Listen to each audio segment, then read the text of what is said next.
আসসালামু আলাইকুম। কেমন আছেন সবাই? আশা করি ভালো আছেন। আমি আসমা আফরিন সুমি, কর্মরত রয়েছি INDR এ। আজকে আমরা একটি ইম্পর্টেন্ট টপিক নিয়ে কথা বলবো, ঘাড়ে ব্যথার সাথে মাথা ব্যথার কি সম্পর্ক। আমাদের অনেকেই আছেন যাদের মাথা ব্যথা শুরু হলে মাইগ্রেনের ব্যথা ভেবে ওষুধ খেয়ে ফেলেন। কিন্তু আপনি কি জানেন আপনার এই মাথা ব্যথার সূচনা হয়তোবা আপনার ঘাড়ে থেকেই। যখন আপনার ঘাড়ের মাংসপেশিগুলো শক্ত হয়ে যায় কিংবা নার্ভে কম্প্রেশন পড়ে, তখন ব্যথা ঘাড় থেকে মাথায় ছড়িয়ে যায়।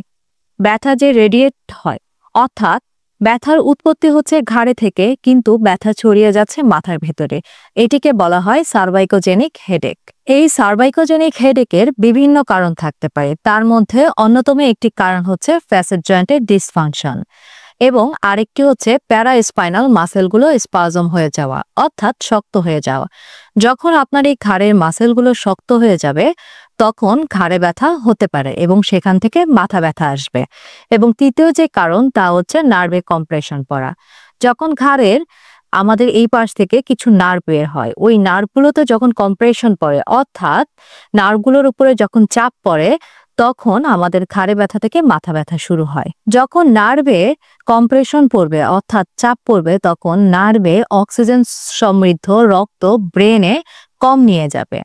যখন ব্রেনে অক্সিজেন সমৃদ্ধ রক্ত কম যাবে, ঠিক তখনই ব্রেন নিউট্রিশন প্রপারলি পাবে না, যা কিনা মাথা ব্যথার অন্যতম একটি কারণ। আমাদের কাছে পেশেন্টরা আসেন এবং তারা আমাদেরকে প্রথম যে কমপ্লেইনটা করেন, আমার ব্যথা ঘাড়ে শুরু হলো, কিন্তু কিছু সময় পরে ব্যথা কেন মাথায় গেল। অর্থাৎ ব্যথা শুরু ঘাড় থেকে হলেও মাথায় কেন যাচ্ছে। ওষুধ খাওয়ার পরেও ব্যথা কিছুটা কমলেও তার কিছুক্ষণ পরে ব্যথা হয়তোবা আবার আসছে, কিংবা তার কয়দিন পরে ব্যথা আবার ব্যাক করছে। এবং তারা আমাদেরকে আরো বলেন, এটি কি আমার মাইগ্রেনের ব্যথা নাকি অন্য কিছু।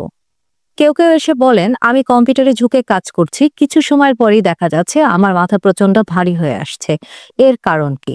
তখন তারা আমাদেরকে আরো বলেন যে এটি কি আমার লাইফস্টাইলের কারণে এরকম হচ্ছে, এইটা কি আমার কখনো ঠিক হবে। তারা এই ধরনের বিভিন্ন ধরনের কোশ্চেন আমাদেরকে করে থাকেন। তখন আমরা রোগীদেরকে তাদের আসল কি কারণ প্রপার ডায়াগনোসিস করার চেষ্টা করি। যখন আমরা পেশেন্টের থেকে প্রপারলি হিস্ট্রি নিয়ে তার প্রপার ডায়াগনোসিস করব, তখনই একমাত্র তিনি সঠিক চিকিৎসা পাবেন। INDR এ রয়েছে একদল দক্ষ ফিজিওথেরাপিস্ট, যারা আপনি যখন আসবেন আপনার প্রপার হিস্ট্রি নিয়ে আপনার অ্যাসেসমেন্ট করে প্রপার ডায়াগনোসিস করা হবে। অর্থাৎ আপনার ব্যথাটার আসল কারণ কি, এটি কি ঘাড় থেকে উৎপন্ন হচ্ছে, নাকি আপনার মাইগ্রেনের জন্য এই ধরনের ব্যথা হচ্ছে, নাকি অন্য কোনো কারণ হচ্ছে, তার একটি প্রপার ডায়াগনোসিস আমাদের দক্ষ ফিজিওথেরাপিস্ট যে চিকিৎসকগণ আছেন তারা করে থাকেন। সার্ভাইকোজেনিক হেডেকের ফিজিওথেরাপিতে রয়েছে চিকিৎসা। এখানে থেরাপিউটিক এক্সারসাইজের মধ্যে আইসোমেট্রিক এক্সারসাইজ করানো হয় এবং আরও কিছু এক্সারসাইজ তাকে হোম অ্যাডভাইস করানো হয় এবং ইলেকট্রিক্যাল মডালিটিস ইউজ করা হয়।